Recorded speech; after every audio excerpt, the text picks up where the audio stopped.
But I knew that what I wanted to do was help other people. I wanted to help other people achieve their dreams, right? What's my purpose? So I started diving into what's my purpose. That was the key strategy, providing exceptional levels of customer service where there was not in this industry. We grow when we go through adversity. So when you're going through adversity, we need to be mentally and physically strong. If you want to own your own business and you want to dive into something where you can affect other people in a positive way, jump into a franchise, but find one that fits for you. All right, ladies and gentlemen, this is a special one. I feel like I say that for many of the episodes, but it is a special one. I'm here with Sam, my brother. What's up, man? How you doing? I'm doing fantastic. You know, my mom always told me I was special too, so you got something in common with Mama Perossa. There you go. Hey, listen, Tark, thank you for having me on. It really is a privilege to be here. Yeah, absolutely. And thanks for taking the time and for coming on. So it's pretty cool. So you and I met at Rise Up Kings, right? Where, which is an event for Christian businessmen. And I so happen to be volunteering and learn that, one, you're a beast. We won't talk about how I found out that you're a beast, but don't be fooled by that modest looking figure on camera. This guy's got some cannons on his arms. He's just a physical specimen. Not only that, but a great guy. But when I found out that you were a Smash My Trash franchisee, I was like, oh man, we definitely need to not only connect, but have you on the podcast. So yeah, man, I'm excited to jump in. Thanks for coming on. Absolutely. Let's do it. Yeah, cool. So what's interesting is that, franchising really wasn't something that you were thinking about or that was on your radar. So I want to dive into that in a moment. But I know that part of your story is you had worked as a part of an organization as the president of the organization, right? Is that correct? Vice president of Ogeechee Steel Fabrication and Erection Company. Which is, I can imagine, not a simple operation, but you hope to grow that business to from 6 million to 18 million. So, like, how did you do that, and what was that like? Well, the company had a niche. A lot of people in the steel business either fabricate or they erect, and we did both. That's just the way the company was designed to begin with. My in-laws are the ones that started the company and a third partner. So what I realized pretty quickly is when I was able to bid larger jobs and compete with larger companies that had 2 and 3 times the overhead that we had, I could put more money in those jobs. And I realized very quickly, you have to break things down into bite-sized pieces. If I looked at the entire business and said, well, I'm just going to sell X amount more every year and we're just going to grow organically, and that was the plan, we would have failed miserably. You have to target and get those lead measures in place. The lead measure being how many plates need to get processed every day. What is the lead time for materials to be delivered? Are we holding inventory? All those things had to be taken into account. So when I hit those lead measures of, okay, we can fabricate this much per week, tonnage-wise and piece-wise, now all of a sudden we can look at expanding our field operations because we're going to be producing more, we're going to be hanging. You know, when you and I connected, you said, hey man, yeah, franchising was never on my radar. Someone hit me up on LinkedIn and said, hey, would you be interested in this? But so I want to kind of understand the thought process of what really, opened your eyes to franchising, because with your skill set, you could probably go build your own company, right? That's not in a franchise. And I feel like that's it's in a lot of people's heads that may be thinking about owning a franchise right now, right? Or maybe even a newer franchisee is like, oh man, maybe I could have done this on my own. But number one, as a statement, it sounds like, your career helped build you perfectly for now the business you're in as a franchisee. But what was it once you got into the process that shifted your thinking around, okay, yeah, I think I'd own a franchise? Well, I'll have to go back to actually being a kid. And when we were growing up, we didn't have a whole lot. I mean, my parents did okay, but my mom made us learn how to clean bathrooms. I'm talking about scrubbing the bottom of that toilet, scrubbing that shower. And that wasn't my responsibility or my chore as a kid. Mine was outside cutting the grass, edging and blowing off. My older brother was the one that was cleaning. He was more of an introvert. He liked the inside. I liked being outside. Well, and my mom would make us swap every now and then. He had to cut the grass. I had to clean the bathrooms. So one time as I'm complaining to her that, why are you making me do this? She said, Sam, in life, things are going to happen. And I want you to know how to clean a bathroom, because if you ever have to put food on the table for your family, there are so many people out there that will not do this job because they're above it. I want you to know how to do it so you can always provide for your family. You need to do whatever it takes. That's what she taught us. Whatever it takes, all of that. You got to do whatever it takes. So the steel company, what happened there is the owner of the business just refused to execute secession. We had a secession plan. She decided she wasn't going to execute. Again, it was my mother-in-law, my wife's mom, and it was devastating. It really was. And right there at the last moment to pull the plug. And we had a decision to make. Do we stay here under this situation, or do we move on? And we were shown the door, right? When she refused secession, we were shown the door. So we said, okay, we're going to leave gracefully. We're not going to burn any bridges. We're not going to hurt the company, but we need to figure out what's next. And here's where the faith piece for me really kicked in. And I do want to talk about that a little bit too, Tarek, because yeah, let's do it. As we transitioned, yes, we could have gone and started another steel company. We could have tried to steal people and everything else and do that whole thing. Didn't want to do that. I had a propensity, and I knew I had done some speaking here and there, but I knew that what I wanted to do was help other people. I wanted to help other people achieve their dreams, right? What's my purpose? So I started diving into what's my purpose, and we started praying every morning. We were Christians. We were going to church. We were going through the motions, but we really weren't digging into our faith deeply. So that's what we started doing. Every morning, sitting on the sofa, she would do her devotion. I would do my devotion. Then we would do our devotion together, and we would move on to our day. We never panicked. We just really started digging deep into our faith. So when I look at the franchise, a franchise consultant reached out to me through LinkedIn. He found my profile on LinkedIn and said, hey, you have a heavy equipment background. I've got some things I would like to show you, but there's one in particular that I think really fits your skill set that you would enjoy. So I talked to Brandy about it, and we had talked about franchising. The reason we didn't want to do it, Tark, is because we are control freaks to a certain degree, but also we don't like to be micromanaged. I didn't want to get into a situation where it was, you do it this way, or X is going to happen. Even though that is a proven model, I get it. Now I get it. But at first I thought, do I really want 6 or 8 subways? And I was thinking, no, not really. I'd rather build something from scratch. This guy reaches out, Brandy said, well, just hear him out, see what he's got to say. And she didn't even sit in on the first call.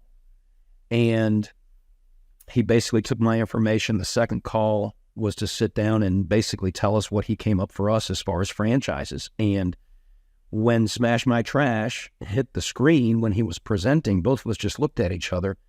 It still is, a disruptor in the waste industry. They were just getting started. They had a couple locations that were open. So, they didn't even have 15 people committed to the brand yet. What's crazy is you were a real early adopter. So you saw the opportunity.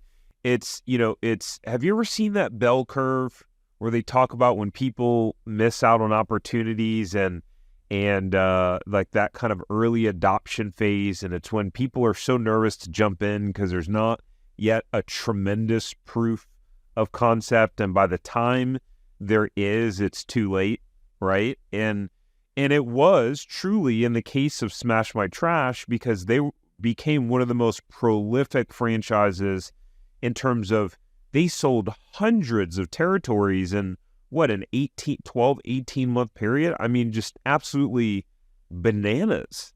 So I get multiple emails a week from companies asking to run ads on the podcast. I could have ads if I wanted to, but I don't. So there are 2 ways that you can help to support me and the podcast to keep it ad-free.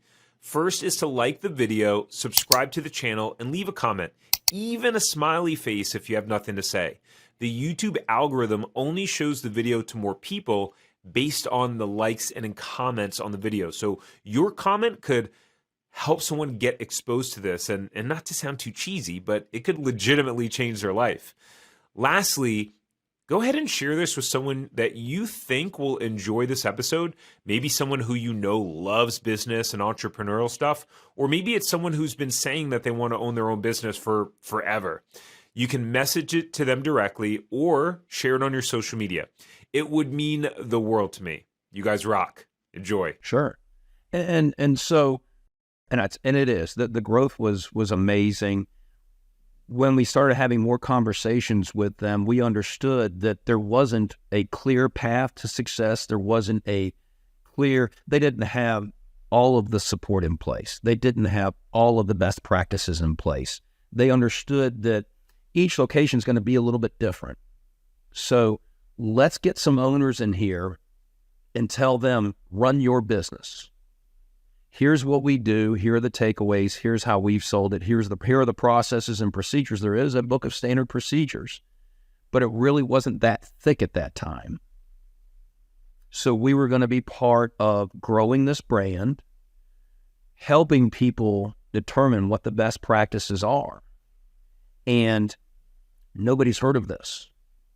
So we're doing something that's way out of our comfort zone, because what did we know about waste? We knew nothing. We knew operations and we knew heavy equipment, but no one had heard of waste compaction. What we really loved about the brand was we understood customer service is what was going to get us there.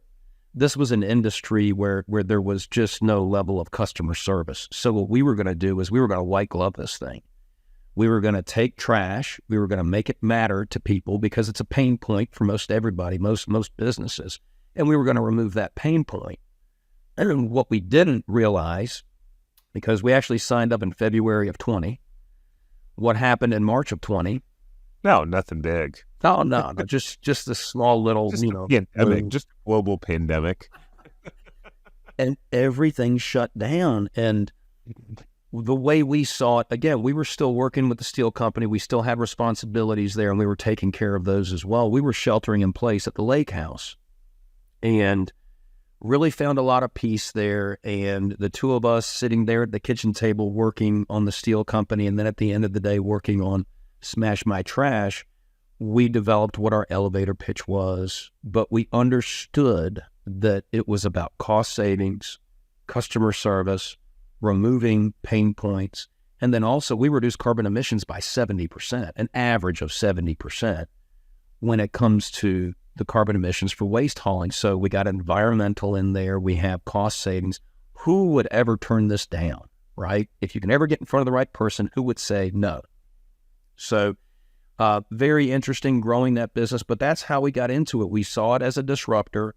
We were going to be one of the early first ones in.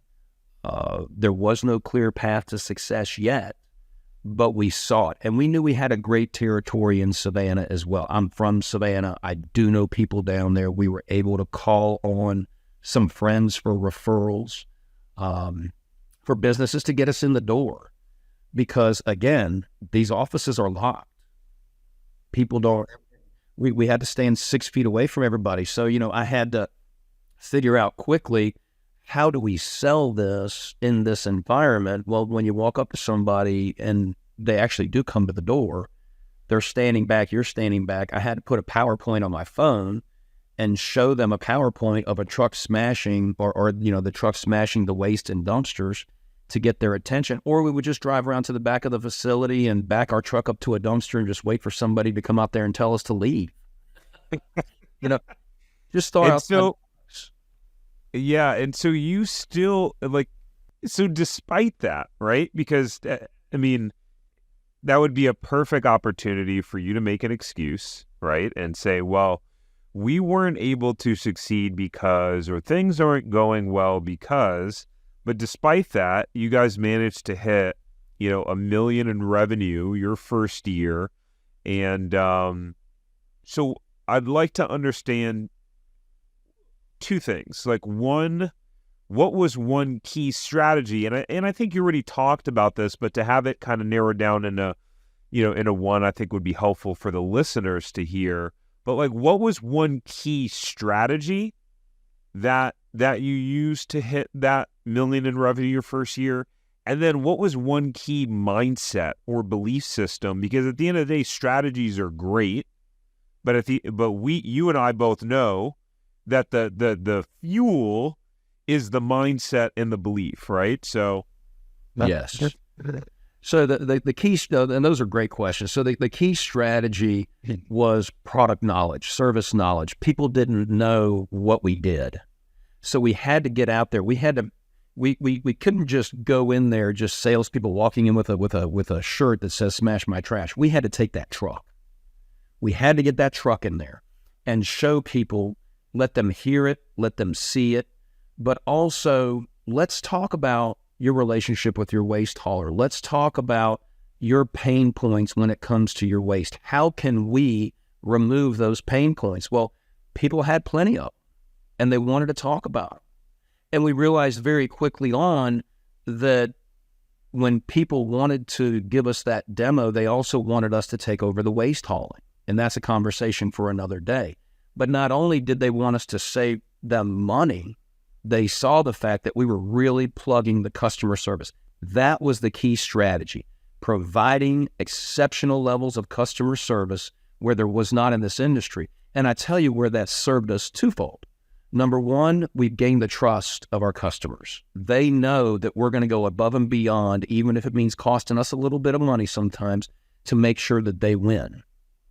But number two, the competition was going to come sooner or later. We knew this. This is a new industry. It's simple but robust. So when the other companies start showing up and their sales rep walks in that office, we knew with our first sale, we needed to start customer retention and say, hey, when XYZ company walks in and they are trying to give their business card, our customers don't even take that business card. They say, listen, we've got somebody that's taking care of us. We're not leaving. We're staying where we are. And we knew that there would be a race to the bottom sooner or later as far as price, because how are you going to compete with somebody that has saturated a market? Well, we're going to drop the price. Well, okay, I am going to bring value and service to the point where money is not going to matter. As long as I'm meeting my commitments of saving my customers money, are they willing to fire me and get a chance, take a chance with somebody else who hasn't proven their worth, who hasn't proven their level of customer service, who doesn't have the operators that we have? And we have amazing operators. We have the best in the business. We know this. So the key strategy was customer service. And that, we doubled down on that. The operators know this. The guys that operate these trucks, Grady and Wesley, they are top performers, but they also understand they are the face of my business. They are the person that's interacting with the customer every day. I need them to have everything they need to be successful. I need those guys happy. I need them smiling. I need them being solutions driven. So when they see a problem, they can call me and discuss it, but we give people the free rein to go and do and solve problems, with the key strategy always being the highest level of customer service. So the key mindset, the mindset had to be, I'm going to smash every single roll-off open-top dumpster in Savannah. Let's go back to my mom and me scrubbing bathrooms. Do whatever it takes.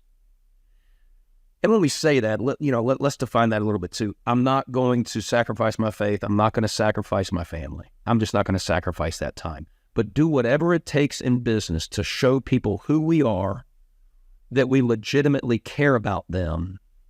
And when you start talking about the mindset, we knew waste was on the bottom of people's list. It most days is not even on the top 10. It's trash. Somebody's going to show up and take it away sooner or later. We're going to argue about this and that, and it's going to be a mess, but it's just trash, right? So the mindset had to be, look, this is important. We can turn this into a professional industry where we are looking for solutions and trying to find ways to help you guys. So you don't even have to go out there and look at your dumpster. You don't have to go out and look at it. We'll let you know when it's time to haul.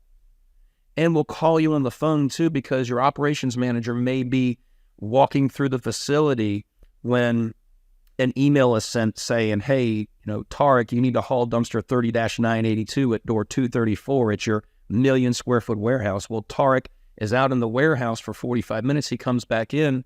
That email has gone below his screen, his inbox. So when is Tarek going to see that email? It may be later on that day, it may be the next day. How does he know he's supposed to call that haul? So this is part of that building the process and procedure for SMT and saying, hey, let's send the email, but also when it's time to haul, let's make that phone call. Tarek, hey, this is Sam at Smash My Trash. Look, I just compacted the waste in your dumpsters. The dumpster at door 234 is ready to haul. Okay, Sam, very good. While And you're the other companies don't do that stuff. They're just sending the email and then... Well, even, I don't even know if there's even an email being generated. And, I think most of it is just on demand. You call and they show up. We route. There are certain things that we do that I'm not willing to talk about here that differentiates us in an industry where there really isn't a whole lot of competition right now, but we are going to continue to double down on customer service, customer attention, and our employees just have this amazing culture that they love to be a part of. They love what they do because they feel like and they know that they are making a difference. It's visual. You can see the savings. And then when you have 2 or 3 people that are walking through a warehouse and they stop to watch you perform your service just because it's cool, that's fun. So then you look at the environment, and we're actually reducing the amount of miles traveled on local roads. We're reducing traffic patterns because the waste haulers have to go back and forth to the landfill. Well, if we're reducing hauls, let's just say 50%, that's half the number of miles on the road for that one truck, that one waste truck. So there are so many ancillary benefits. I have had operations managers come to me and say, because there is follow-up. We have to make sure, I look at the numbers every week that we're making our commitment on the savings, right? But I want to go in and I want to sit down with the ops manager and say, hey, do you see the efficiencies being created here? What else can we do to help you in your facility? And the answer most times is you guys are great. We love Grady and Wesley. Everything's wonderful. And every now and then I'll have someone that'll tell me, listen, even if we just break even to what we were spending before, we're all in with this because I don't have to worry about my waste. The waste is not piling up into my facility and creating a safety problem. And when their corporate folks, these larger companies that we have under contract, when their corporate folks show up, because they can just show up whenever they want and just audit or look around, the facility's clean. Trash is not something that they're going to get, written up for because we're managing it. So there are so many different benefits outside of the savings that we bring. And, do we remind people what we're doing? Sure. Remind your customer what you're providing for them. Because can it be out of sight, out of mind? Sure. What happens when an ops manager moves somewhere else and a new ops manager comes in? What do we do then? What's the process? What's the procedure? You better get out there as quickly as you can and meet with that new guy or the new woman, just to make sure they understand what we're doing and we're not just a vendor costing you money. We're the ones saving you money. So, yeah. Key strategy, customer service, key mindset.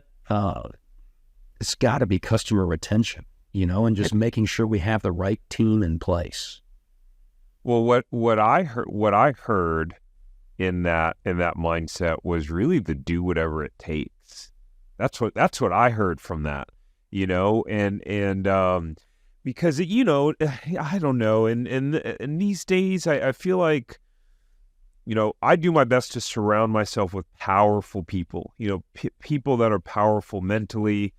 And, but in business, you have to have that do whatever it takes mindset. People want to roll over so easy nowadays, or I tried, or it was hard, or like you keep going until, right? Like keep going until actually I'm willing to do whatever it takes is it's an affirmation that I used to say. I used to repeat it, or what Tony Robbins calls an incantation. And so there was a whole list of them that I'd got from this from this personal development kind of seminar experience that I went to. And one of them was like, I act in spite of my mood. I'm willing to do whatever it takes. I succeed in spite of anything.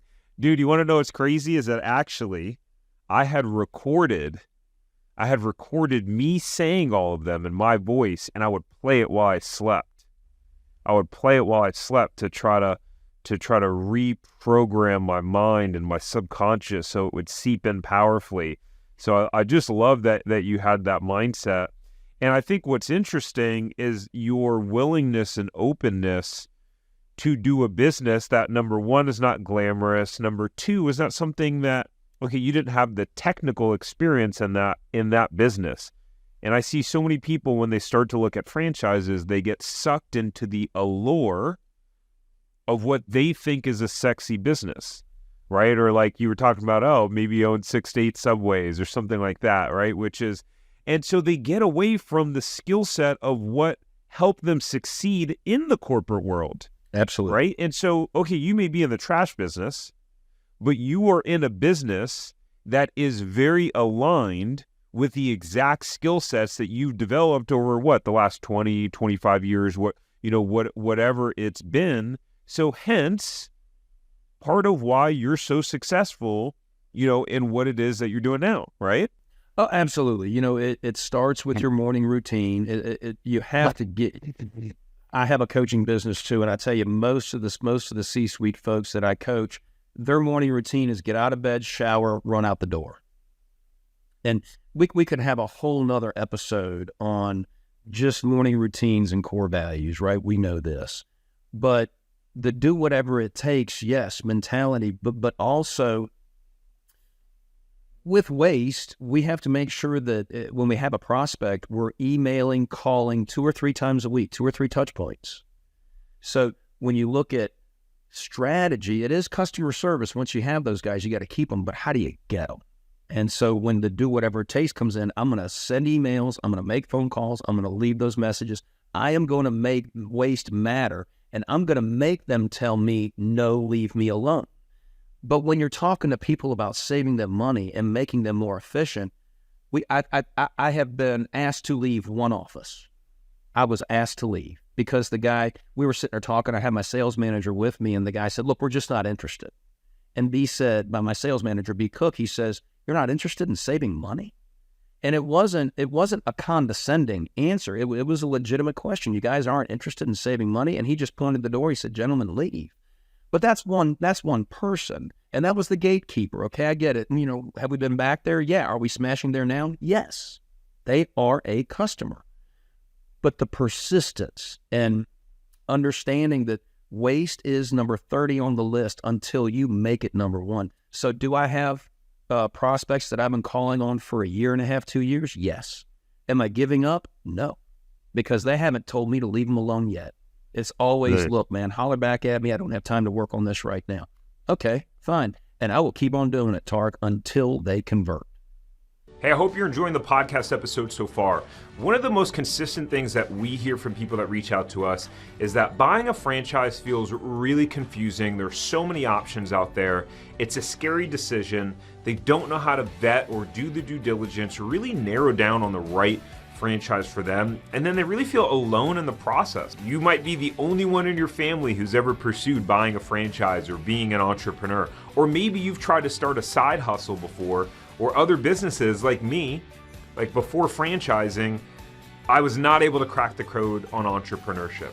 I'd like to invite you to reach out and work with us. We've helped many clients buy franchises, get them profitable, or buy resale businesses that are thriving. I'm talking about highly profitable resales, great value. We've allowed many of our clients to actually quit their job right away and replace their income immediately. So if you want to work with me and my team on finding or buying a franchise, doing due diligence, vetting it, or resale, then go ahead and go to tarjohnson.com/consulting, and we're happy to see if we can help. All right, enjoy the rest of the episode. Man, it's such a powerful mindset, and we talk about franchises and business on this podcast, but really that's a mindset that you can put into any area of your life, right? Like from I know that you're fit, right? So like from a fitness perspective, right? And that takes a certain mindset, right? To have that mindset of, hey, I'm gonna treat my body like the temple it is, right? And I'm gonna make sure I'm in good shape, so I got the energy and all those different things. And that certainly helps, right? Like I'm curious, what role has fitness played in your success as an entrepreneur? Oh, it's huge. It's okay. So I met you at Rise Up Kings, and which is an experience that it's changed my life. We look back and we see pivot points in our life, and that experience has changed me in clarity, just so many different things. But when and I'm sorry, I forgot the question. What was it, Tarek? Yeah. No, how is fitness? Fitness. Yeah. How has fitness? Showed up in and helped you and changed you as an entrepreneur. There you go. I was thinking about all the events at Rise Up Kings. So fitness is huge. So I have an advisory. One of the things that drew me to Rise Up Kings, I had a friend that sent me the link to one of the videos, but the 4 pillars are faith, family, fitness, finance. I started an advisory in 2020. People told me I needed to hang my shingle and I needed to start advising people in their business and personal lives. I was like, okay, that's fine. So I started that. My 3 pillars are faith, family, and fitness.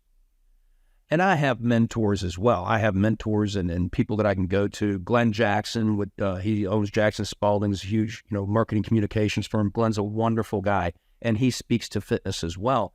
But when do we grow? We grow when we go through adversity. So when you're going through adversity, we need to be mentally and physically strong. We do, because we're being challenged, we're being pushed. This is how we level up. Everyone talks about leveling up, but you grow through adversity. And being the Christian faithful man that I am, he's going to keep putting us through the adversity, the same adversity, until we go through it properly. We're not just putting Band-Aids on here now. We are fixing things in ourselves, the people around us, and he's trusting us more and more as we level up. So if you're not physically strong enough, if you don't have the stamina, if you don't have the perseverance to sit with something all day long, or the mental toughness, which comes from the physical part, right? Because there's a dedication part to, I'm going to work out every single day. I'm going to push my body to limits every single day. That's mentally tough because I'm going to commit to it and I'm going to do it. So it's huge. Does it need to be first thing in the morning? It's best. It's best to go ahead and get it done because of what it does to your body in releasing endorphins and and gets your mindset right for the day. So the fitness part has always been something that Brandy and I have stressed. I didn't play any collegiate sports, but for Sigma Chi, I played flag football, ultimate frisbee. When I graduated from college, I played rugby with the Savannah Shamrocks, and I didn't have to do stuff like that. This was all stuff I wanted to do. So I've always believed in pushing myself physically. I've always wanted to compete. So maybe physical competition out there, playing rugby or playing flag football, maybe that's not your thing. You really want to compete in business? It's the same thing. Man, we have got to be ready to go through this adversity, and then we're going to level up. We're at the next level now. Okay, well, this is great. How do we stay here? So Glenn Jackson, I mentioned Glenn Jackson. I keep his book right here. It's Preeminence. Glenn is a friend, and he talks about the 7 pillars. And when you establish preeminence, it doesn't just stay there, right? Are you going to stay there? Because if your mind says, well, I'm just going to stay right here, you're going to fall. You're not going to be able to sustain what's going on unless you're working in it every day and identifying those core values and those principles which are going to continue to drive you. So I look at adversity totally differently now. When the steel company thing, when that all happened and we jumped into Smash My Trash, the wheels started turning for me. Okay, we've grown here. We really dug into our faith. We've grown mentally. We've matured. We've grown in that we realize we're going to help other people. We're going to bring other people along with us. So, but the physical part, it has to be a piece of it because, well, for example, if you walk into a room and you see somebody that obviously does not take care of themselves at all, at the point I am in my career, I'm going to look at that person, and I'm not going to say you don't have any self-respect. I'm going to say you really need to manage your time because you have a better life awaiting you with your family, with your business, with everything, if you just get this one thing under control. Part of fitness is diet. The nutrition. What are we putting in? So my worst habit, I got to tell you, man, 2 tablespoons of peanut butter at 10 o'clock at night. That is... Man, if that's your worst habit, you got nothing to worry about. But it's horrible, Tarek, because the whole time I'm eating that, and it's not just a level tablespoon. I'm going to go ahead and own it right now. It's a heaping tablespoon, 2 of them. Oh man, I got some stories for you. Actually, right now I'm tracking all of my food. I've been doing it this is the beginning of the 3rd week, so today's Wednesday. So I've been tracking all my food, and MyFitnessPal, been like weighing it and everything. What triggered it was I've always had a sweet tooth, man. You throw a bag of candy, and I've always been fit. I've always been an athlete. But you could throw a bag of candy in front of me, doesn't matter what size it is, I will finish it until my freaking stomach hurts. Or in the past, I would finish it until my stomach hurts. And it's crazy. And I like the more sour and juicy and gummy, the better. And so some of these bags of candy, you're talking about over 100 grams of sugar if you throw down the whole thing. Anyway, so I was telling I work out with a trainer 1 day a week. And I train by myself the rest of those days. And I'm telling him about how I'm taking down the snack cabinet at like 9:30 at night. And my wife's like, "You're eating all the kids' snacks." I'm talking about Nutella snack packs, Pirate's Booty. Booty. Fantastic. No, I'm telling my trainer about this, and he's like, "Man, it sounds like to me you're not getting enough calories during the day. So what you're probably trying to catch up for the day." And I was like, "Oh, interesting. Talk about strategy, right?" So it's like, okay.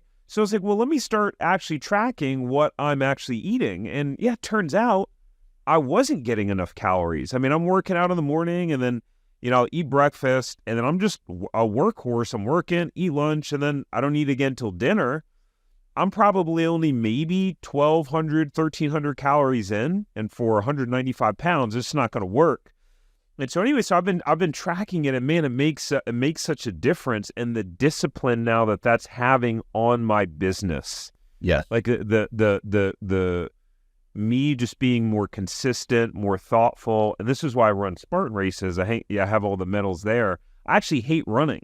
I hate it, but it's about constantly putting myself in a position of discomfort. Yes. And so, I think that, I think it's hard, I think probably share the same belief. I think it's hard to be fulfilled in life, no matter how successful you are, if you're not honoring your body.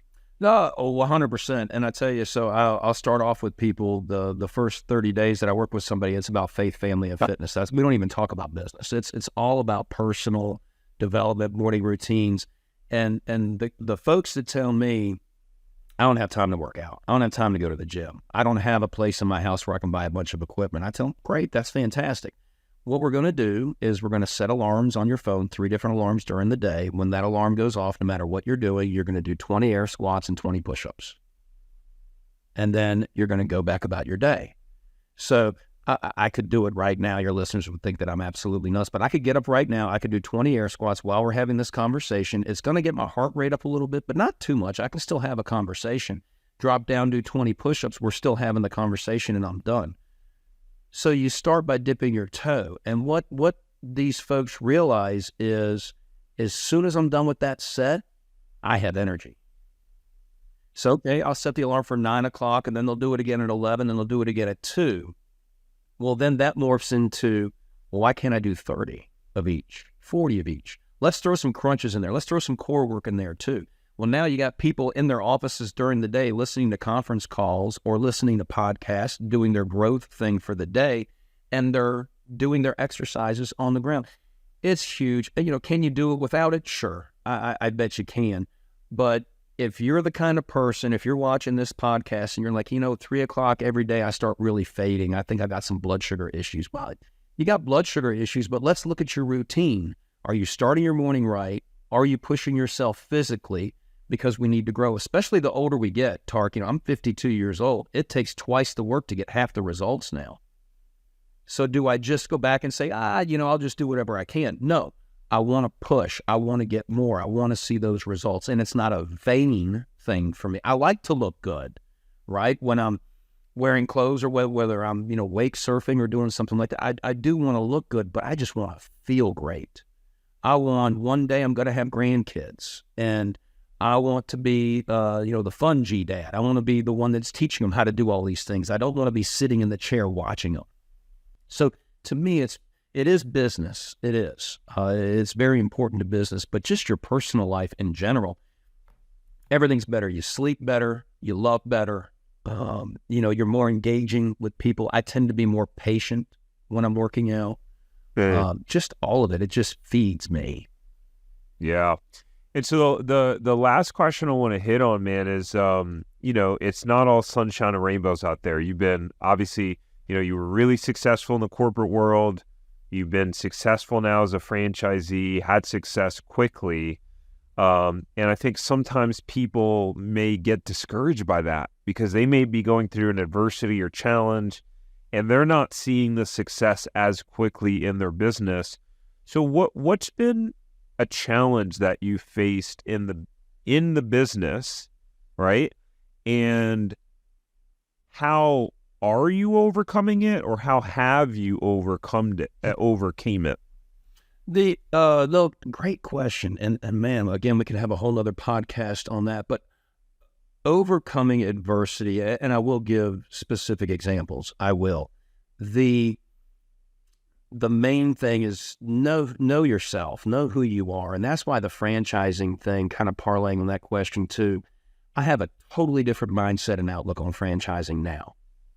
And would I be open to looking at franchises, other ones? Absolutely. Yes. I understand much better now, having gone through what I've been through. And it's not that there's a stigma when it comes to franchises. Again, I didn't want to be told what to do. It was that simple. But what I've realized is servant leadership. When you're going through difficult times and you just keep beating your head up against the wall, you've got to look internally, and we have to look at ways that we can serve other people. So I'm going through a difficult time right now. What do I need to do? Okay, well, what I started doing with Smash, when I started hitting you have your revenue goals, and it doesn't matter what business it is, you hit that revenue level, you hit that goal. And then for whatever reason, you kind of flatten out for a while. Then you raise the ante, and you keep raising. Then we bought another truck. And so that other truck came in, and I said, okay, we'll have that thing full in 6 months. It took 13 months to fill the second truck. I was way off. Well, you know what that does to your cash flow. And a competitive person like me, I'm like, why will these big guys not convert? Why won't these, if these 3 prospects would just convert, I would fill this truck. We were selling, just not at the rate that we were closing, just not at the rate that I wanted. So what I had to do is I had to back up. And at this point, Smash was going through exponential growth. I mean, you mentioned it, right? So there were a lot of other franchisees out there, or people that were getting involved with the brand and buying in. We just had our first annual conference in 21, and Brandy and I got an award for being the most valuable, it was MB, most valuable partner, right? Most valuable franchisee, which, considering the company that we were in, it was a huge honor. It was a privilege to get this award as we were going through these difficult growth times, right? So what we decided is we're going to pour into this brand. People started calling us, and they wanted, okay, you guys were given this award. Obviously, you're doing some things right. Can we come and spend some time with you in Savannah? Can we pick your brain on how you did this and how you did that and what your processes are? So while we were going through this difficult time, and we really, didn't have the time to help other people, we opened our doors. We said, hey, if you want to fly into Savannah, fly into Savannah. You're not going to stay in my house with me. I'm sorry. We're not going to do that. You're going to pay for a hotel room. But come in and watch what I do, watch what Brandy does, ride with our operators, ride with Grady and Wesley, and ride with B. Cook, our sales manager, for a day. On the inside, we were going through this turbulent time. We got to generate revenue, man. And then, you know, a truck would break down and we would get a $1,500 repair bill, which put us further back. Now we got to make that money up. You know, how are we going to do this? But what we realize is when you're serving others, there is that rising tide that lifts all ships. Life happens in seasons, and not all of them are going to be fantastic and great and rainbows and unicorns. They're not. But during that period of time that you do have the rainbows and unicorns, let's look around. Let's not pat ourselves on the back. Let's give him some credit, right? Let's thank him for what we have. Let's remember that the way that we leveled up here and got to where we are during these good times is pushing through the adversity and growing, serving other people.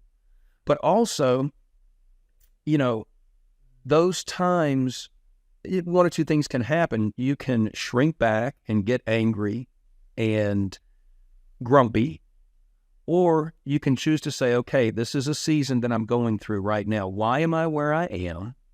What can I do piece by piece to get my way out of this, right? Not working around it, but working through it. Have you heard the whole adage of the buffalo? Have you heard this? No, Okay. I haven't. Buffalo is a very interesting animal, and I know we're pushing time here, but again, I can stay here all day. The buffalo is an interesting animal because other animals in the wild, cows, for example, when a big storm is coming in, cows will herd up, and they'll get in a big circle, you know, all of them together, and they let the storm pummel them. They just sit there and they just weather the storm in this, you know, whatever. The buffalo sees the storm coming and runs right straight through it. They don't go around the storm. They go through the storm. Google it. It's a real thing. Why do they run through the storm? Because they know on the other side of that storm, sunshine and green pastures. So this animal in nature is pushing through the adversity. We have got to do the same thing. If you're working around your adversity, it's going to come back. You're going to see the same thing over and over again. So if you're listening to this podcast and you keep seeing the same adversity over and over and over again, you're not fixing it. You're not doing the right things to put that behind you so that you can level up. Did I learn this 20 years ago? No, sir. No, it's been in the last 3 years. That's why I love doing podcasts. I love meeting people like you, and I love sharing my story because I want other people, other entrepreneurs in their 20s, in their 30s to hear this. And if they're smart enough to listen to avoid those pitfalls and things that happen to you when you're trying to grow a business, mission accomplished. But it is about serving other people. Rise Up Kings, one thing, this podcast, you may be doing this for 30 different reasons, but I guarantee you one of them is to share knowledge to help other people. It's just the kind of person you are. So I want to surround myself with those people. You, Skylar Lewis, the friends that I have, the close friend group that I have. As you get older, your friend group shrinks. It just happens. Who are the people that you're breaking bread with? Who are the people that you are around? And I guarantee you, if you were to have some honest conversations with your very, very close friends, they go through adversity just as often as you do. If you're not going through adversity, if you're not uncomfortable, you're not pushing yourself. And I really, really honestly do believe that. So sometimes when we see the adversity coming, and maybe you feel it, I can see the adversity coming, I welcome it. I get excited. I don't like seasons of waiting. I don't like the rainbows and unicorns. That's not who I am. That allows me to spend more time with my family. That allows me to take care of some things that maybe I wasn't taking care of during that growth phase. But I prefer the adversity of being uncomfortable. That's where I thrive. And if you're going to be an entrepreneur, you got to get comfortable with being uncomfortable. And it's not cliche. It's true. You know this. I mean, right? Am I wrong? No, man, it's so true. And I just think about even, I've tried over the last couple of years. I've tried to go around the adversity. It doesn't work, ladies and gentlemen. It just makes things worse. And then it brings you back to the starting line. And so, I've been experiencing some things similar, which is you just got to go through it. I'm going to look up that adage of the buffalo, and I actually, now that you told the story, I've heard it somewhere, but I can't remember where I've heard it. But yeah, I'm gonna look that up. That's really, really, really fascinating. Is you just gotta deal with it head on. Yes. And yeah, for a while, it's something that I've talked about on the podcast previously when I've done like a solo episode. I used to wrestle for a long time, and you were that wiry guy, the sneaky wiry guy that would put you in some kind of hold where you can't breathe, right? That's you. Something like that. I have a lot of respect. They never had wrestling when I was growing up, but man, I respect that a lot. That is, you want to find something about yourself, step into one of those, wrestle or step into a boxing ring, and you'll find a whole lot out about yourself. Oh, yeah. There's really not anyone else to blame. It's I didn't mean to interrupt you. I'm sorry. Yeah, no. It's all good. But for a while I was a really defensive wrestler, and I realized looking back, I don't know that I was that present and aware about what it was from, but it was just fear.